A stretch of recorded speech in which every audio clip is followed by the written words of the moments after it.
Welcome to the Get Stops podcast. This is the official podcast of Princeton women's basketball. I'm your host, Jon Mozes.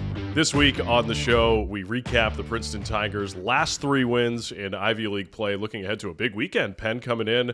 We've got Fadima Tall on the podcast later today. On National Girls and Women in Sports Day, we started with head coach Carla Berube. Hello. Hi, Jon. How are you? I'm great. How are you? How are you spending your Wednesday? Today is off from practice. When we don't have a Friday game, we try to get another day off. So we had Sunday off and we have Wednesday off. So we got Monday, Tuesday, Thursday, Friday, game Saturday. So I went to Home Depot this morning, got some things, and then we had some individual meetings with players today, and and the podcast. So that's the highlight of the day. Is it? This was your highlight today, not Home Depot? I'm a little surprised by that because I could lose a couple hours in Home Depot. Yeah, for sure. Tell us a little bit about what an off day is like in season for you. I mean, head coach of this team, right? You're constantly, you have things in your head all the time. Yeah. So sort of how do you sort of compartmentalize on a day like today? Yeah, I mean, it's still like watching film. Just before this, just watching some Penn film, watching, there's their zone, their press, how we're going to combat that. And then, it's also a time to get in, some individual workouts and some individual meetings with players. And so, right, we're not like, what are we doing for practice today? It's more like, okay, let's see where we're at. What do we need to do to get ready for the weekend, but also kind of reset and like what are the things that we need to work on moving forward for the rest of the Ivy League season. A couple of good wins last weekend, Yale and Brown. That Brown game, I kind of want to ask about that fourth quarter because you hold them to 2 of 15 from the field. Can you tell me a little bit about sort of what you were trying to accomplish going into that fourth quarter defensively? It wasn't anything different than the rest of the game. I don't think we changed very much. Just needed to defend the 3 well. Just kind of limit Grace Arnolle's touches. She's just a lethal scorer. That defense allowed us to get out in the break a little bit. It also, just got us into a good rhythm offensively. And we're able to make some shots. Fadima Tall, as you'll talk to later, hit some big threes for us. Yeah. I thought Katie Thiers had a great fourth quarter as well, just big minutes, big rebounds. And so I thought it was, a well-played quarter. We go a little deep. We got some great contributions off the bench, and I thought, maybe we could just, keep wearing them down and hopefully, have a great fourth quarter to end the game. Yeah, there's such a cumulative effect that I think the post players with your group sort of have on opponents. Like, do you ever see opposing teams as body languages in the second half when your team's constantly getting on the glass, that kind of thing? Yeah. Do you see that sort of like hitting them as games go on? Yeah, I guess so. I mean, again, like when I'm watching the game, I'm kind of focusing on us and but I think I think we were able to do that, just wear them down a little bit. The way that Brown runs their offense, they're constantly in motion and just like cutting through the lane up to, getting a flare screen to a pin down screen. They're all over the place. And it's just a lot. And I thought we did a better job in that fourth quarter defensively from 1 through 5, not just our post players, but everybody. I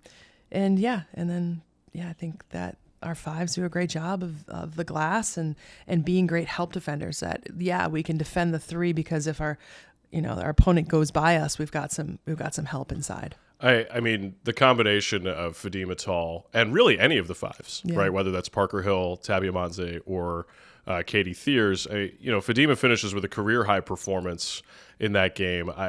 For me, like it feels like she's on her way to an all Ivy League season, right? She's playing really well right now. It's great. We've been getting on her to be in attack mode. When she gets downhill, when she goes by, trying to go by her defender, it's hard to stop her. She's really strong and she finishes well inside. And then when you do that, then it opens things up on the outside where you've got to give her a little bit of space and then she was able, her teammates were able to find her for open looks, and she's just a great inside outside threat.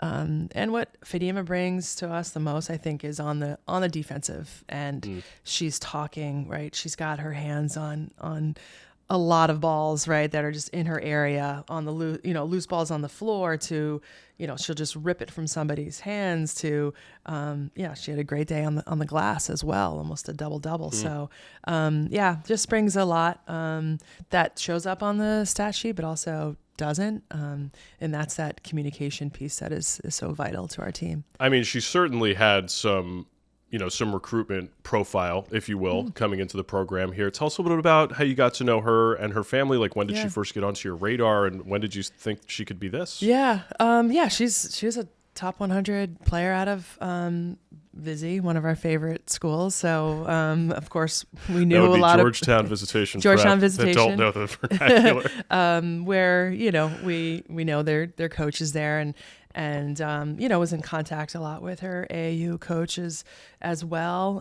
Got to see her play a lot, and want to say that she came to camp as well. That's a good opportunity to come and just meet the team and the coaches, and get that real feel of Princeton and the basketball piece, and just kept in touch. And I think her family really wanted her at an Ivy League university and college, and just had great conversations and a great on-campus visit, and just seemed like it was a great fit. What's something off the court that you see her impacting your group?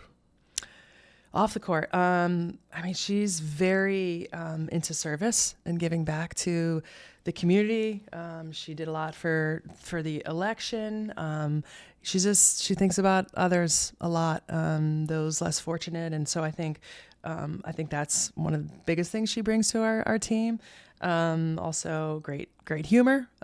She's got a kind of a dry sense of humor too. You're not quite sure if it's a joke or not.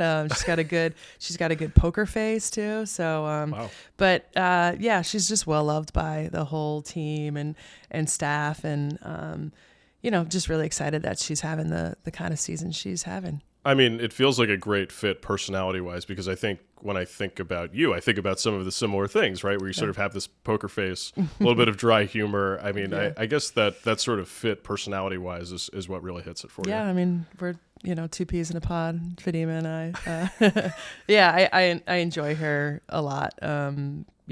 It's like she takes her craft very seriously and her schoolwork, but then she's got this really kind of goofy, fun side too as well. Shifting gears a little bit, I've been sort of tracking Taylor Charles of late, right? Mm-hmm. She's starting to get more opportunities. And I remember when we were talking on this podcast during her first campaign here that, you're like, she's going to have a great career. Yeah. But, she's behind Parker Hill. She's behind Ellie Mitchell, Chet Nowacki. Like, it was just sort of hard for her to break through the ceiling. What kind of things is she doing in practice that is leading to this appearances in games? Yeah. Right? She's having great practices.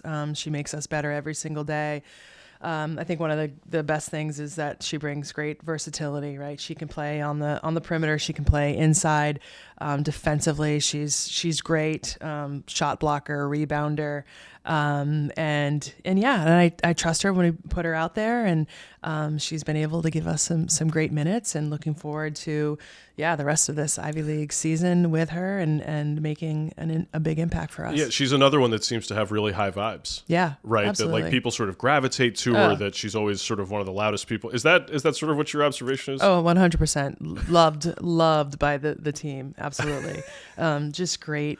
She's just a great person. Just a great, funny, warm, just like really caring personality. Mm-hmm. It's amazing how much that sort of percolates down, because those are some of the same qualities I think about with you and your staff, right? That you guys all sort of have this sort of warm demeanor to, and it's amazing how that sort of filters through to everybody, and it really does with Sky Belker too, right? Yeah. Like Sky has this incredible personality. But tell me a little bit about like on court for her, right? She had the ankle thing going on around New Year's, and you know, where is she at right now? Like, what kind of things do you feel like she's doing well? Yeah, I think Sky is back to being Sky Belker. I think, yeah, it took a little time for her to bounce back from ankle, little twist of her knee, and now she's feeling back 100%, which is awesome. And I thought she had a great weekend, up 95, and yeah, I mean, she's got that great, just like supportive teammate, really like warm personality too.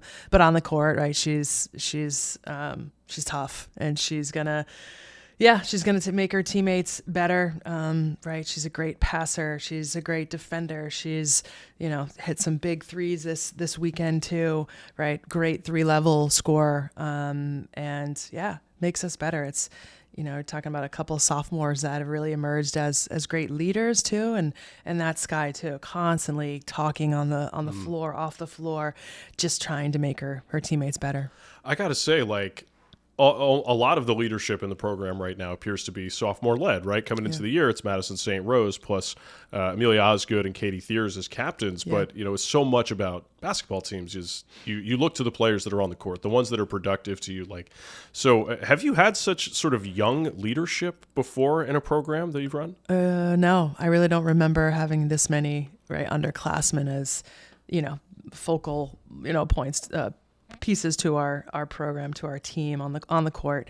But yeah, I mean, I think that also, like, Parker, Sparky, we call her a lot of different things. Like, she's really instrumental to that too, as a senior, right? She's kind of like the glue piece out there too. She doesn't say a whole lot. I think like your Fadima and your Sky, they talk a lot.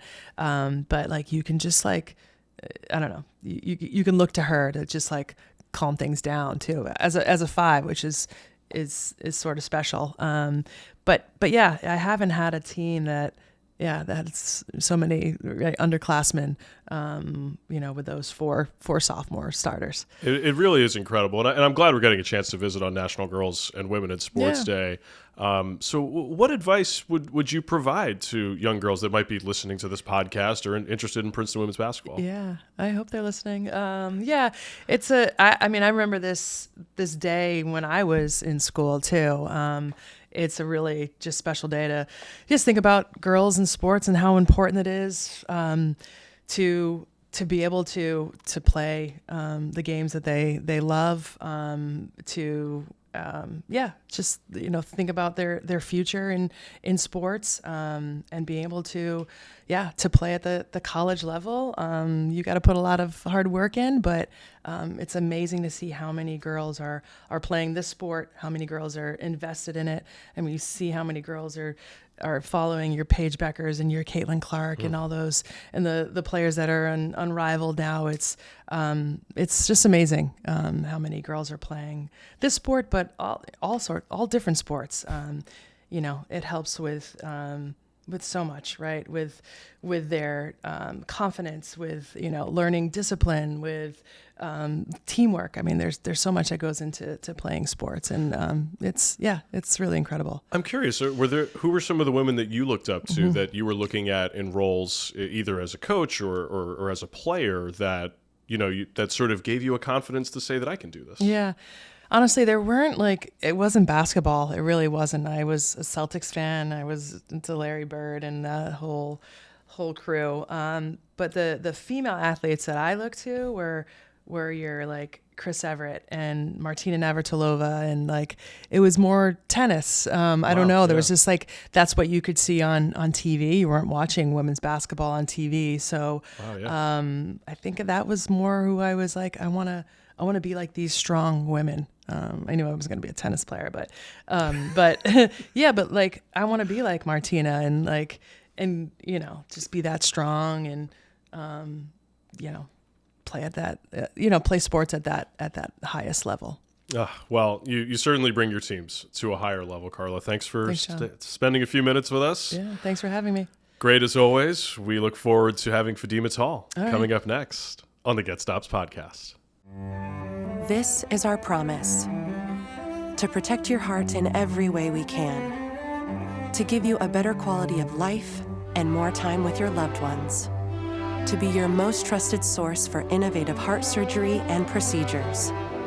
And to bring nationally renowned care to every heart in every community. At RWJ Barnabas Health, our hearts beat for you. Welcome back to the Get Stops podcast. This is the only podcast about Princeton women's basketball. I'm your host, Jon Mozes. Big episode this week. Just heard from Carla Berube. Fadima Tall is with us. Fadima, happy off day. How's it going? Today's been a good one. We had lift in the morning. Excited to be here. Wow. Okay, so tell me about like a day when you're not playing basketball, when you guys don't have a scheduled practice. What kind of things do you like to do? Definitely sleeping as much as I can. So do that. Have like a good lunch, because I'm not practicing that day. So got to watch it a little bit more. But then in the afternoon, if I'm not getting shots up, I'm probably catching up on some extra work or doing it in advance for the days where it never will be gone. I mean, some of these off days, Carla was talking about individual meetings, individual workouts. What kind of things do you want to do in an individual workout when you have the opportunity? Yeah, I work with LB a lot, which is our post coach essentially. A lot of contact layups, we get those a lot, and then just getting up shots, making sure we're ready for wherever we find ourselves in the game. Biggest lessons you feel like you've learned from LB? How to be tough. Yeah, she's probably one of the harder coaches I've had, which I appreciate, of course. It's how I learn the best. But yeah, she really makes sure we're prepared for any sort of hard coming we're going to see in a game or even in practice. It's honestly harder than our games. Yeah. Pulling back the curtain, I saw LB in college. Really? At Bentley. I would pay good money for that. She was so good. That Bentley team that she played on, I'm sure she will hear this and start bragging about how good they are again this year. By the way, they're a top 20 team in the nation in Division II. But it would have been, we're 2 years apart, so I think it was her senior year and my sophomore year or something of that nature. And Bentley came in and ran my school out of the gym, University of New Haven. They didn't have a chance.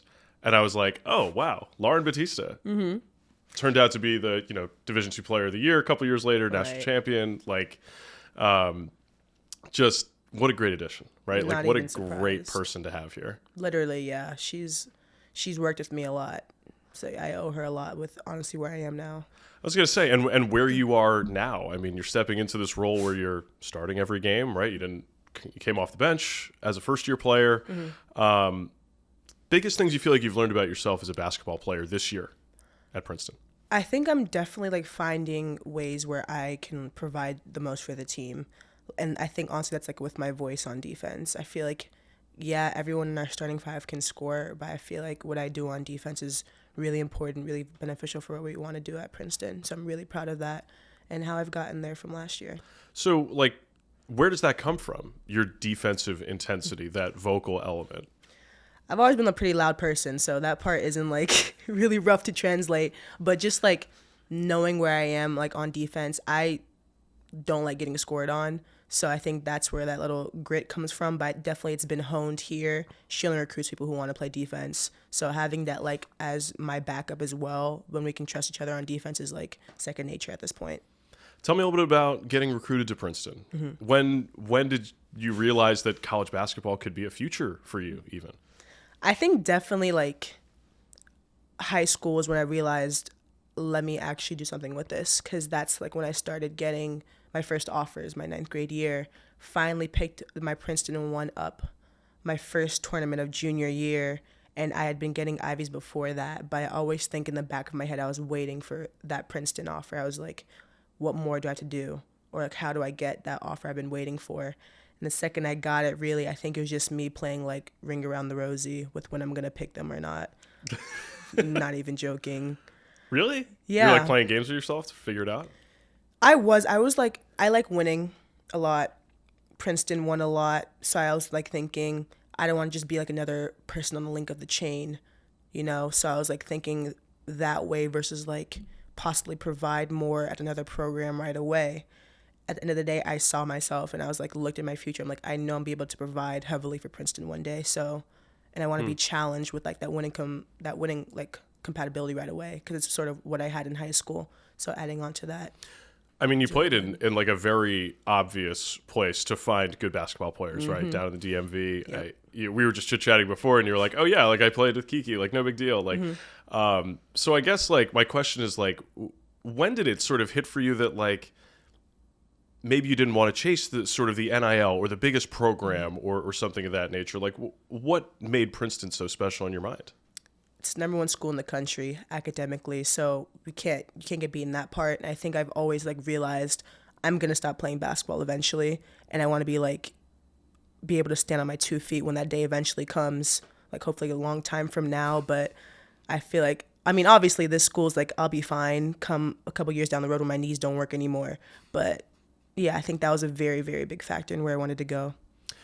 What academic element brought you here? Like, where are you what are you studying? What are some of your favorite classes since you got into campus? Good question. I took an emotions class last year in the anthropology department, essentially just like analyzing the emotions of almost everything. We analyzed the emotions of death, grieving, like we went into law a little bit, which is what I want to do in the future, fingers crossed. But yeah, I think classes like that where I'm like digging deep into why stuff happens and like why we want to do things is like my favorite topic by far.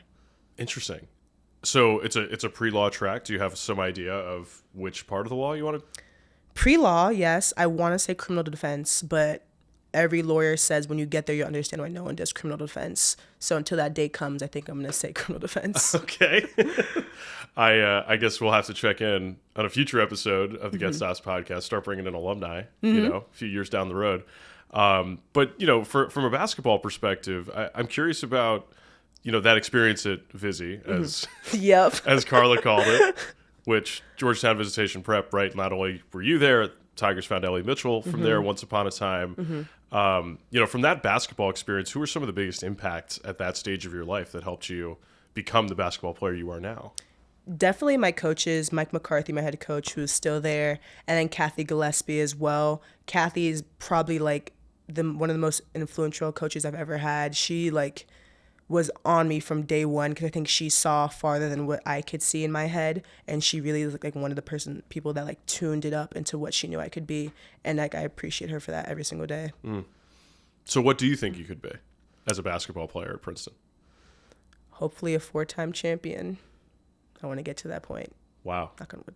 But yeah. I mean, knowing the sort of the way that Carla looks at these kind of things with the superstition element, are you superstitious like she is? I was before I got here, but getting here just ramped it up so much more. But just okay. Want me to give you a couple? Yeah. What are some of your game day superstitions? I can't touch a ball before the clock hits 60 seconds on the warm-up clock. So I'll literally be out with my team just like wandering and like trying to lock in before that clock ticks down to 60.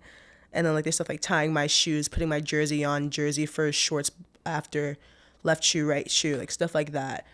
I mean, I don't notice it because it's natural now, but I've definitely like realized. Whoa. Yeah. Are any of your teammates superstitious like you are? I think we all are. Everyone's getting to that point. Really? Yeah, I think it's like you just get more and more every year. It's funny though, but it is kind of funny because like I'm just sort of thinking about like what it looks like pregame, where like everybody has the exact same routine, right? You know, where's there's the coffee run for the coaching staff, everybody's getting dressed in their own specific manner, and then like, you know, for you, like you're going out to the court and you're just like standing around for 15 or 20 minutes. Sounds pretty much right, which it works for me. It like lets me realize like when you need to turn it on and be ready for that game when that clock hits 60. Yeah, I guess that's a great question. Sort of how do you lock in, right? Like what are some ways that you get yourself into the zone for a basketball game? I think knowing the scout is like really important for me because then I'll just be prepared going to the game. I like having all my ducks in order before I do anything, honestly. So having that great scout we get from one of our coaches just like allows me to be calm and know what I'm stepping into. And like just like the working hard element, if one of us is not working hard, one of our teammates will tell us. So that's going to come naturally from all of us, I think. You know, it's funny because when I was talking to Carla, you know, asking her a little bit about you and the way you've impacted the program, she's like, I've never had a program or I've never had a team where all of the vocal leadership seems to be coming from underclassmen. And I mean that, you know, it's sort of an interesting situation that you find yourself in where you're sort of central to that. Like, why do your teammates, do you think, look up to you and hear you in a way that it impacts the team? I feel like it's because the things I say sometimes work well within our pattern. The things I say, like they always align to like what we need to do. So I think like they're already thinking that way. But if it's just like me yelling it out or like screaming it out, it's like no different from it coming from their mouths. So it's just like it's really, really smooth transition from one person to the other. Wow. Yeah. Because coaches talk about this, how they want to get to a place where like there are coaches on the floor. And, you know, I guess I'm curious about sort of your relationship with Carla. Like, what are some things that you feel like you've learned from her about basketball since you've gotten here? She takes it very seriously, and I do appreciate that. I think, yes, I've had teams where like winning is important, but I see how much she wants to like give us those 4 rings, or I think how much she wants us to succeed, and I admire that from her. Like I'll take that. I like want to take that for myself sometimes, and like she's gonna put us in the spot that we need to be on to be successful, and like that's one of the things I hope to have one day. Develop that trust with your people. I get it. You know, that Columbia game that I'm thinking back on at their place, you know, that's always an impossible environment to play in, right? Like the fans are right on top of you. It's loud. They sell out that building, right? Credit to them. Lessons you feel like you took away from that game that you think your teammates took away from that game? It's going to be mentally tougher. I think that game we lost because of us, which is a fine result. Like it wasn't because we like couldn't stop them or like we couldn't get our offense together, which is true a little bit. But I think it's definitely us just knowing how to not play to win, but play for ourselves and like find that silence in your own head or like find that silence with your other teammates and stay like locked in with those 5 on the court. And then you could honestly play anywhere. We've done it before, so I think we can do it again. You know, you guys have played in some pretty incredible environments already. I mean, tell me about your favorite college basketball arenas you've played in. Rutgers was really pretty. Give them that. It was a great game too, so maybe that tied into that. Utah was gorgeous, except for the fact that the air elevation was like insane. I was heaving probably the first down and back, but after that first win, we got it back. You could actually tell, down by 18, we like remembered how to breathe. Came back a little bit.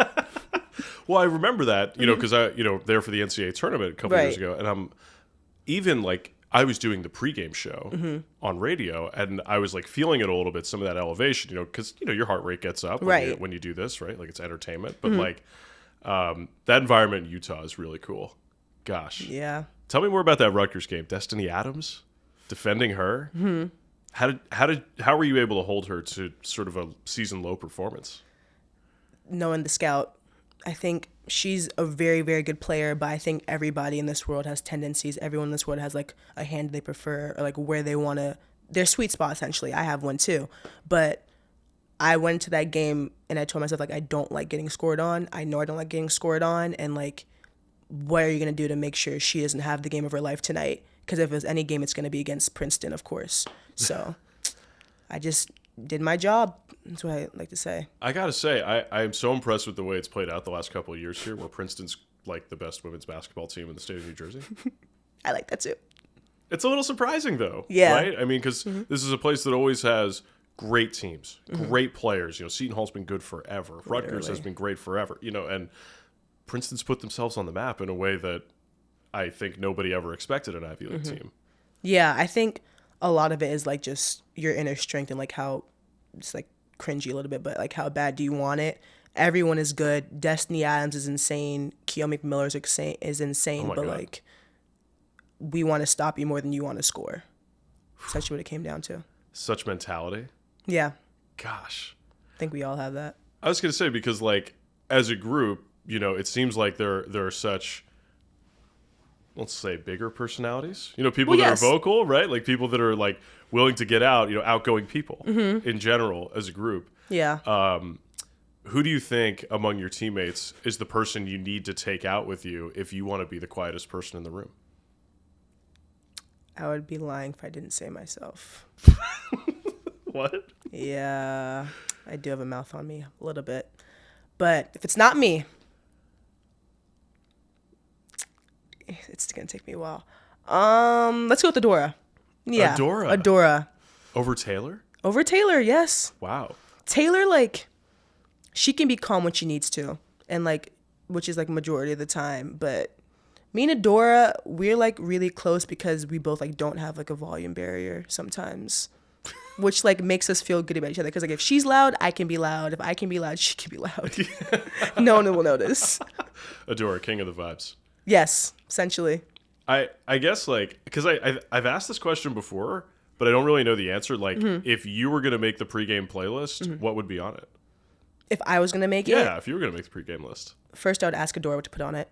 Then I would put like definitely 2010s throwbacks. That's like my type of like hype song. Kendrick in there, of course. Old Kendrick, not new Kendrick. Diss tracks are cool, but old Kendrick. Get some Rihanna in there. Who else? And then Gunna's always good. Well, I was gonna say like I remember that from my chat with Olivia. Yeah. Oh yeah. She's likes her all Gunna. about Gunna. She loves that guy. Look, it's an Atlanta thing. I get it. Yeah. Is there a hometown music artist that you're like all in on? Honestly, no. And like no one's like really gotten really big yet, but like in the past it's been like other artists, but no one's like had that growth spurt yet. It's only a matter of time. I feel it's the DMV. We'll get one eventually. What is it about the DMV when it comes to basketball? Consistently great players coming out of there. Why? I think the size is really important. When you have like maybe 2 or 3 really good teams, we're talking like AAU wise, like club team wise, and you're playing each other, everyone knows each other. Everyone wants to be the best essentially. So that tight knit like community of like who is going to be better, who's going to win the tournament this year is what creates that competitiveness. Fascinating. Who were the most competitive players you played with in your years on the AAU scene? My AAU team and high school in general, Kiki Rice, Jaden Donovan, Zania, Saka, Kendall Dudley. Like this is all one team I'm listing. And all these kids are like McDonald's All-Americans. Yeah. Kendall Dudley, that's one school. Mary Hollensteiner at Harvard. Oh, sure. Absolute bucket at Stone Ridge. Chet came from that school too. That's right. I could go on and on. St. John's, oh my God. AZ Fudd, Carla Rivera, who went to Columbia, sorry. Yep. Yeah. Oh my God. Every school you'll find somebody. All right, who's the teammate you want to play Scrabble against? Scrabble? I'm gonna say Adora because I know I can beat her. Who do you think gives you the best game? The most competitive game of Scrabble? I'll say Emily. We guard each other a lot, and that girl can shoot the ball. So if I'm ever like slacking and I turn around, in the hoop. Really? Yeah. Okay. She works hard. Fascinating. Because we haven't seen a whole lot of Emily. Right. Yet You will in games. eventually. Yeah? What does she do well? She works hard. She will like in practice, she works hard. She's like the one that's making that extra shot. She's the one that's getting her team the lead. In the games, when she does get in the game, you're like not getting a rebound over her. She's on the floor. She's running down the court. She's doing what she needs to do. So. This is so fascinating to me. Like watching Princeton women's basketball practices must be like watching a war. Like, do you ever score against Parker and Tabby? If I'm lucky, yeah. Or if they're on my team, I don't have to worry about that. Yeah, right. Literally, like, I think it was yesterday practice, my team got 20-pieced. Oh. Yeah. Not the greatest feeling, but, like, we need that. And it got scrappy at the end, and, like, we were getting snarky with each other. But, like, that's the type of stuff you need to prep you for those games. So, yes, like, it's hopefully it doesn't happen again. Or hopefully I'm like, on the winning side next time. But, yeah. Take it and move on, I guess. A 20-point loss? When was the last time you took a 20-point loss? I don't know. Ever? Portland. Oh, God, yeah. I don't like that game. It's funny because whenever that Portland game comes up, everybody has the same reaction that you just did. I can't say the name without, like, flinching. Yeah. What was it about that day that, like, it just was not your day? That was, like, the epitome of, like, us being young and, like, the experience was lacking. That was my first time having to break, like, a legit, well-run press break. I had 8 turnovers. We see how that went. Couldn't score a basket. My first time playing against, like, real post players. So I think my inexperience definitely showed throughout that, and like my nervousness a bit. Which thank God for that game that happened like in the early games, because now I feel like definitely improved from that game. I was gonna say, like, with all of your superstitions, does that? I guess it's a method for you to avoid feeling nervous on the court. Literally, yeah, it can't get any worse than that game in any like facet. So only up from there. Okay, so you missed something in your pregame superstition routine. I must have probably like tied my right shoe first, like put my shorts on first. I don't know. It had to be like everybody in the room did something out of order. Yeah, probably Sort of the what it felt plane like. was like uncomfortable for us. I don't know. That was a rough game. All right. Which teammate would you like to be stranded on a desert island with for entertainment purposes? Ashley. Why? Because she's funny. She's like does stuff that's like would make you laugh. She probably like, I don't know, trip on a rock or something and make me laugh. Or like, you know, in those shows people get hit by the coconuts that just fall randomly. Oh yeah, That would be Ashley. she would get hit with the coconut. Yeah, or me, but one of us for sure. Happy birthday, Ashley! Today's her birthday. Literally, happy birthday, Ashley. Wow. What are you doing for her birthday? We're gonna get dinner tonight. Wonderful, wonderful. So dinner out. Dinner out. Teresa's Nassau Street. Can't believe she's older than me. Like, but whatever. Shout out Nassau Street. Shout out Nassau. Yeah, like I gotta say, because like playing with Ashley has to be such a fun experience, Oh my right? God, yeah. Why? It's like entertaining while I'm in the game. She'll like, as of right now, I know when she's gonna shoot the ball. Every time I still see her shoot it like over like what their post play or whatever, I'm like amazed. It's like to the point. Don't tell coach I'm saying this, but like I don't rebound sometimes because I know it's going in. So it's just like, Ashley got it. 5 seconds left. All right, let me get back on defense. Yeah. But yeah. I mean, there's got to be something so nice about that confidence. Yeah, I think it's crazy, but it's like the good crazy where like I'm glad it's on my team.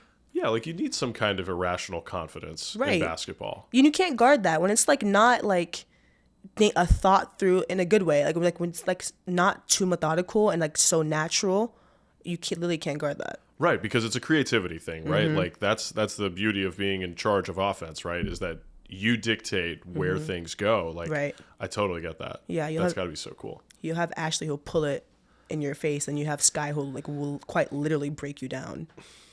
Is this the most talented guard group you've ever played with? Yeah, I'm pretty sure. Yeah, 'Cause second you place. played with a lot of good guards. I did. Second place is my AAU team, my last year playing. Okay, and that was Fairfax Stars AAU. That's Riley Nelson and Kennedy.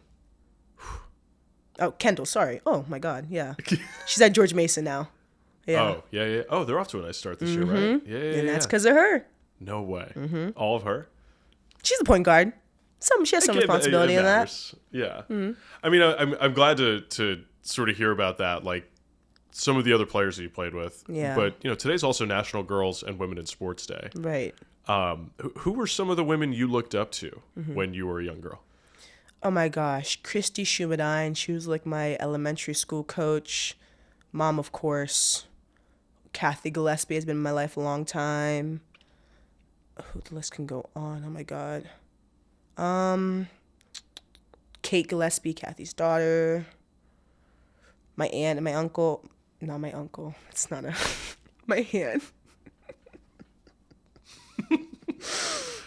Yeah. My sister, of course, too. She like played basketball. So she led the way. I like learned off her mistakes and like passed her eventually. Oh, I'm a better shooter. She won't admit it, but I'm a better shooter. she won't admit that? She won't admit it. What's the age difference between you and your sister? She's 4 years older. Okay. Yeah. So when did you start beating her in one-on-one games? Next question. So never? Okay, I got it. Your Okay. sister- I didn't say it.